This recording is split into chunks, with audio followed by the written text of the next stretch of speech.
Psiquiatra Aloysio Andrade, bom dia. Bom dia, Eduardo, Fernando, ouvintes e internautas. Falando em saúde, hoje é o Dia Mundial da Saúde Mental e é o Dia Nacional de Combate à Violência contra a Mulher. Ainda temos o Dia Nacional, Eduardo, de Direitos dos Portadores de Transtornos Mentais. Então, cabe um rápido comentário, pensando então em qual saúde que é a mais importância, se a física, emocional ou mental, são todas, né, Eduardo? Mas, de qualquer maneira, quando a gente perde a saúde mental, a gente entra num grupo que é um grupo terrível, Fernanda, que são as pessoas incapazes de cuidar de si e dos seus interesses. Então, essa questão da dependência pela boa vontade, pela compreensão, pelo amor dos amigos, dos parentes e da sociedade como um todo, né? Sobre a questão da violência contra a mulher, ela é tão violenta, Eduardo, que usa-se o termo luta contra a violência, quer dizer, poderia ser luta a favor, né, do carinho, a favor da fraternidade para com as mulheres, né?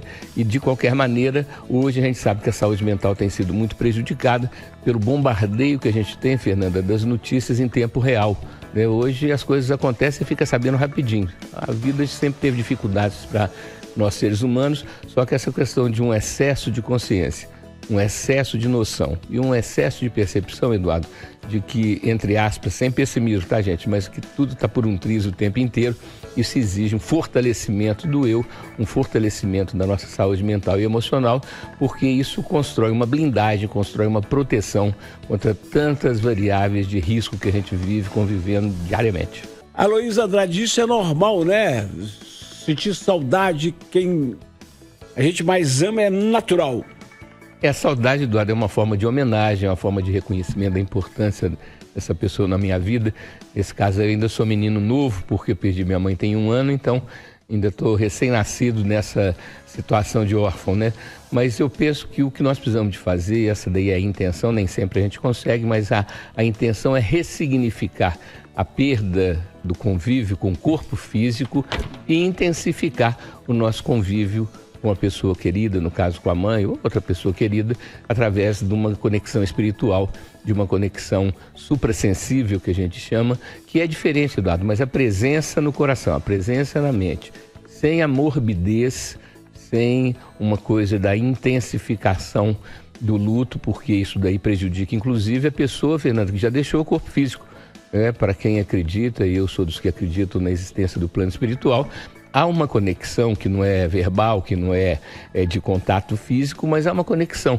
E se a gente que fica tem esse sentimento de perda como um sofrimento continuado, como um sofrimento diário, é lógico que isso leva para a pessoa que partiu, Eduardo, um peso, né? Então nós temos que ter esse investimento em mudar o padrão de contato, mudar o padrão de conexão. E lembrando que quando a gente sonha com a pessoa que já deixou o corpo físico, a gente entende como sendo não só um sonho, mas como uma oportunidade de encontro e de manifestar o nosso carinho, nossa saudade, nosso amor. Meu caro Aloysio Andrade, a pessoa pode se tornar incapaz na medida em que não toma o medicamento, na medida em que está usando drogas e que tem um surto? Então, Eduardo, a lei não obriga a internação, a lei permite que se faça uma internação involuntária, e isso ocorre, a gente acabou de falar, as pessoas portadoras de transtorno mental, e a dependência química é um transtorno mental grave, tanto pelo álcool quanto por outras substâncias. Então, quando a pessoa não está em sã consciência, em plena consciência, o que a gente chama na psiquiatria de consciência clara, ela perde a sua capacidade de escolha, perde a capacidade do livre-arbítrio. Ela fica com o que chama, até a palavra meio feia, Fernando, mente ou consciência obnubilada. Obnubilada quer dizer meio turva, sabe, Eduardo? Quando você não enxerga bem, você, né? Então, às vezes, até a pessoa tem lampejos de lucidez, mas a maior parte do tempo está fora de si. E a psiquiatria é muito clara quanto a isso, né? O mau uso das internações involuntárias fez com que se comprometesse toda a situação onde há necessidade de, para proteger essa pessoa e quem convive com ela, às vezes até desconhecidos, um vizinho, uma pessoa na rua.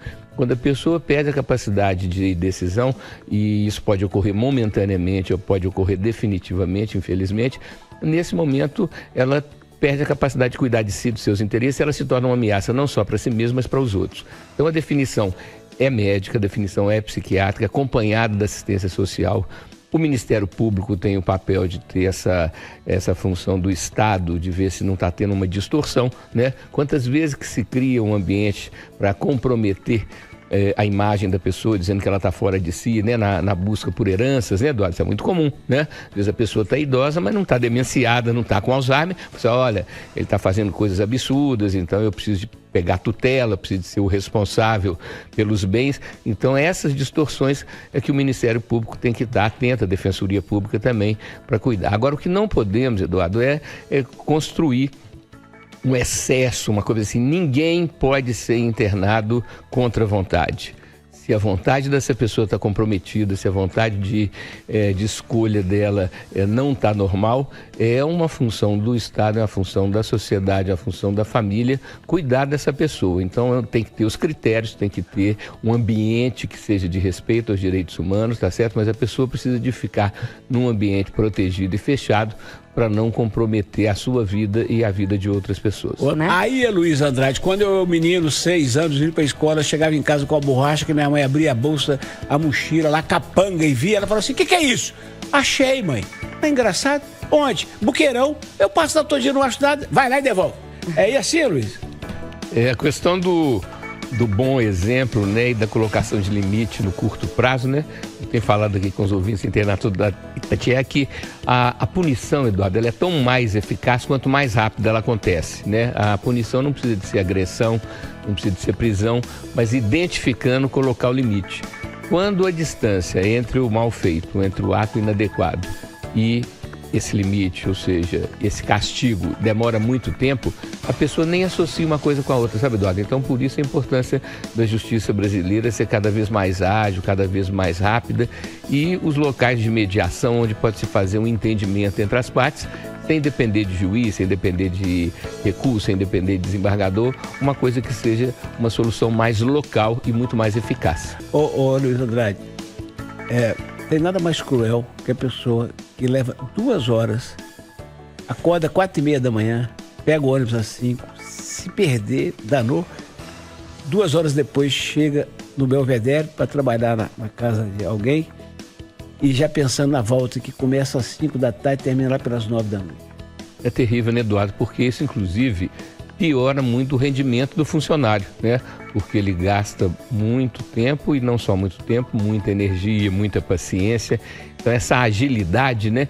Eu até penso que a gente tinha que ter um sistema de banco de empregos próximo ao lugar que a pessoa mora.